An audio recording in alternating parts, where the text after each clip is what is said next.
डिंपल यादव के नामांकन में पहुंचे अखिलेश यादव का भाजपा सरकार पर जोरदार हमला। बोले गारंटी के नाम पर ताली थाली बजाने वाले ये लोग। नमस्कार, मैं खुशी और आप देख रहे हैं यूपी न्यूज़ 24। आइए नजर डालते हैं आज की बड़ी खबर पर।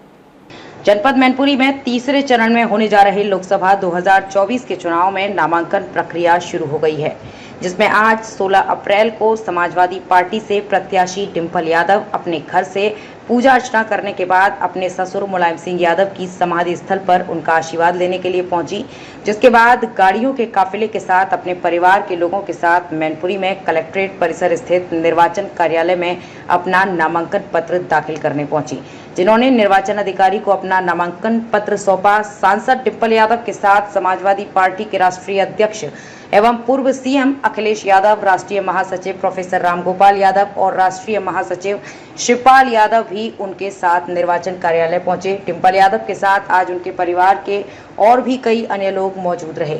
दिन में सांसद धर्मेंद्र यादव, तेज प्रताप यादव, पूर्व एमएलसी अरविंद प्रताप सिंह, तमाम सपा के दिग्गज नेता उनका नामांकन करने के लिए पहुंचे। निर्वाचन अधिकारी को अपना नामांकन पत्र सौंपने के बाद वो मीडिया से रूबरू होते हुए भाजपा सरकार पर जमकर हमलावर हुए। अखिलेश यादव ने भाजपा सरकार पर हमला बोलते हुए कहा कि जनता इस बार समाजवादी पार्टी को जिताने जा रही है। दूसरे दल जो सामने हैं उनके पास दिखाने और बताने के अलावा कोई काम नहीं है। सुनने में आ रहा है कि पूरे लोकसभा चुनाव में जितने भी प्रत्याशी हैं उनकी होल्डिंग से उनकी तस्वीर हटा दी गई है। जितने भी लोकसभा के प्रत्याशी हैं उनकी बड़ी बड़ी होर्डिंग से तस्वीर गायब है। जनता जब 10 साल का दिल्ली का आकलन करेगी, 7 साल उत्तर प्रदेश सरकार का आकलन करेगी तो वो सब चेहरे गायब हो जाएंगे और देश से भाजपा का सफाया होने जा रहा है। महंगाई चरम सीमा पर पहुंचा दी, वो भी इन लोगों ने इसलिए पहुंचा दी क्योंकि यह कुछ लोगों को मुनाफा ज्यादा कमाने देना चाहते हैं। ज्यादा मुनाफा कमाने में और इलेक्टोरल बॉन्ड में जिस तरीके से भ्रष्टाचार हुआ है, क्या कोई सोच सकता है कि सीबीआई, इनकम टैक्स, ईडी को आगे करके इलेक्टोरल बॉन्ड के नाम पर चंदा वसूला गया हो?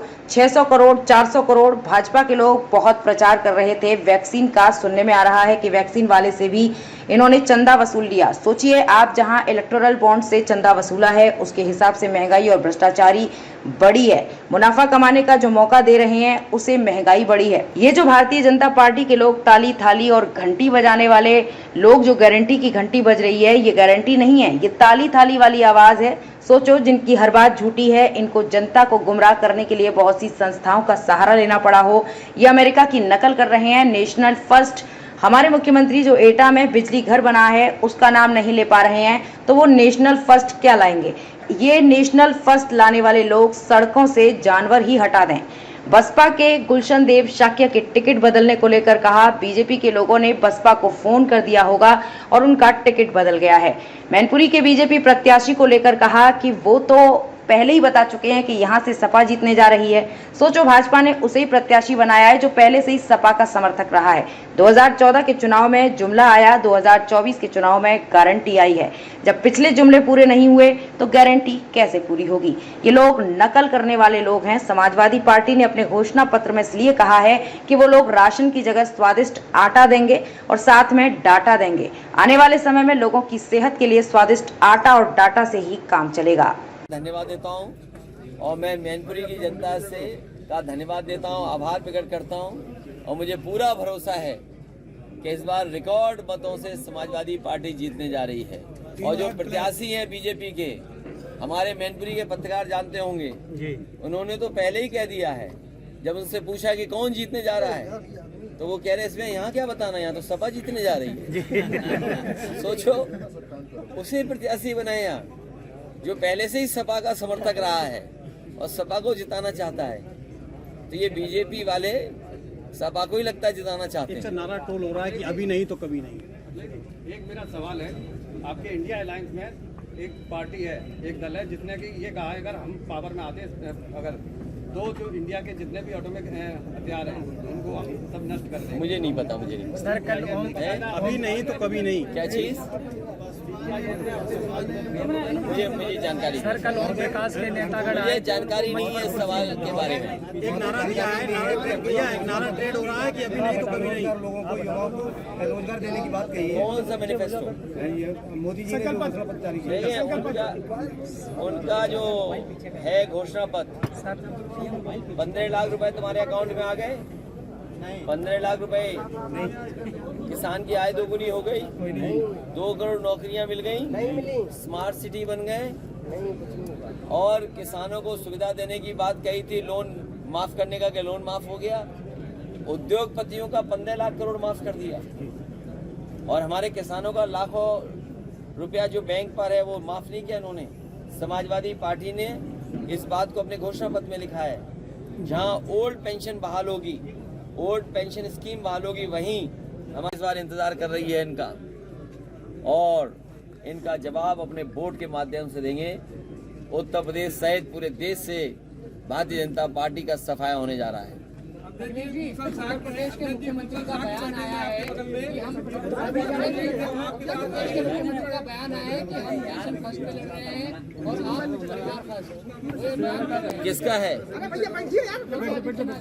ये भारतीय जनता पार्टी के लोग, ये ताली थाली और घंटी बजाने वाले लोग, गारंटी की जो घंटी बजा रहे हैं, ये गारंटी नहीं है, ताली थाली वाली आवाज है ये जो गारंटी है। सोचो, जिनका हर बात झूठी हो और झूठे वादे किए हो जिन्होंने, और समय समय पर जनता को गुमराह करने के लिए बहुत सी संस्थाओं का सहारा लेना पड़ा हो, ये अमेरिका की नकल कर रहे हैं।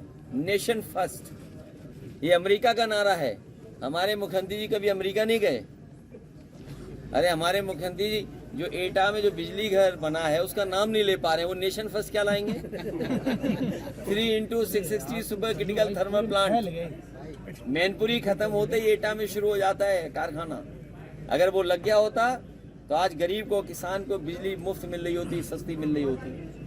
बताओ, बिजली का महंगा हो गया बिल। और नेशन फर्स्ट का नारा देने वाले, हमें खुशी है इस बात की समाजवादियों को। और मुझे याद है जिस समय मैं लैपटॉप बांटने जा रहा था, नेताजी से लेकर के समाजवादी पार्टी के लोग इस पक्ष में थे कि गरीब परिवारों को भी लैपटॉप मिले। समाजवादियों ने जो लैपटॉप बांटा था, आज मैं आपसे कहना चाहता हूँ, आप गूगल कर लेना, अमेरिका के बहुत सारे सिटीज में, उनके स्टेट में आज लैपटॉप डिस्ट्रीब्यूशन चल रहा है। आज अमेरिका के कई स्टेट्स में, कई डिस्ट्रिक्ट में, सिटीज में लैपटॉप डिस्ट्रीब्यूशन हो रहा है। और लैपटॉप इसलिए बांटा जा रहा है कि वहाँ के गरीब बच्चे अफोर्ड नहीं कर सकते। अभी बिल गेट्स आए थे और प्रधानमंत्री जी का उनसे मुलाकात हुई तो डिजिटल डिवाइड पे बात कर रहे थे। याद कीजिए, डिजिटल डिवाइड पे बात हुई थी। मैनपुरी का चुनाव, अरे यार जो भैया रण में ला रहे बार आप। मैनपुरी का चुनाव इस बार रिकॉर्ड मतों से समाजवादी पार्टी जीतने जा रही है। पहले भी चुनाव जब बाई इलेक्शन हुआ तो यहाँ की जनता ने एक एक वोट नेताजी को याद कर करके समाजवादी पार्टी के पक्ष में डाला, और उसका परिणाम हुआ कि मैनपुरी की बहुत बड़ी जीत हुई है। इस बार भी जनता रिकॉर्ड मतों से समाजवादी पार्टी को जिताने जा रही है। दूसरे दल जो सामने हैं उनके पास दिखाने और बताने को कोई काम नहीं है। सुनने में आ रहा है कि पूरे देश की होर्डिंगों से जो लोकसभा के उनके प्रत्याशी हैं उनकी तस्वीर हटा दी गई है। जितने भी लोकसभा के प्रत्याशी हैं उनकी बड़ी बड़ी होर्डिंग पर तस्वीर गायब है। जनता जब 10 साल का दिल्ली का आकलन करेगी और 7 साल उत्तर प्रदेश सरकार का आकलन करेगी तो वो सब चेहरे गायब हो जाएंगे। उत्तर प्रदेश से भारतीय जनता पार्टी का और देश की राजनीति से भारतीय जनता पार्टी का सफाया होने जा रहा है। महंगाई चरम सीमा पर इन्होंने पहुंचा दी। महंगाई इसलिए भी है कि कुछ लोगों को ये मुनाफा ज़्यादा कमाने दे रहे हैं। मुनाफा कमाने से और जिस तरीके से भ्रष्टाचार हुआ है इलेक्टोरल बॉन्ड में, क्या कोई सोच सकता है कि इलेक्टोरल बॉन्ड के बहाने ईडी, सीबीआई, इनकम टैक्स को आगे कर करके चंदा वसूला गया हो? 1000 करोड़, 600 करोड़, 400 करोड़। ये बीजेपी के लोग बहुत प्रचार कर रहे थे वैक्सीन का। सुनने में आ रहा है वैक्सीन वाले से भी इन्होंने चंदा वसूल लिया। सोचिए आप, तो जहां इलेक्टोरल बॉन्ड से चंदा वसूला है उसकी वजह से भ्रष्टाचार और महंगाई बढ़ी है। मुनाफा जो कमाने को मौका दे रहे हैं उससे महंगाई बढ़ी है। और इधर खबरें आ रही हैं और जो सरकारी आंकड़े बता रहे हैं और जो जगह जगह सर्वे हुए हैं, महत्वपूर्ण संस्थाओं ने जो सर्वे किए हैं, बेरोजगारी चरम सीमा पे पहुंच गई। 80 और 90% पढ़ने लिखने वाला नौजवान बेरोजगार है। मुझे याद है कन्नौज का ब्रजेश पाल, जिसने आत्महत्या कर ली, और आत्महत्या करने से पहले उसने कहा कि मैंने इतनी पढ़ाई की, मेहनत की और डिग्री हासिल की। उसने अपनी डिग्रियां चला दी और कहा कि जिस डिग्री से मुझे नौकरी नहीं मिल सकती उस डिग्री का क्या फायदा, उसने आत्महत्या कर ली।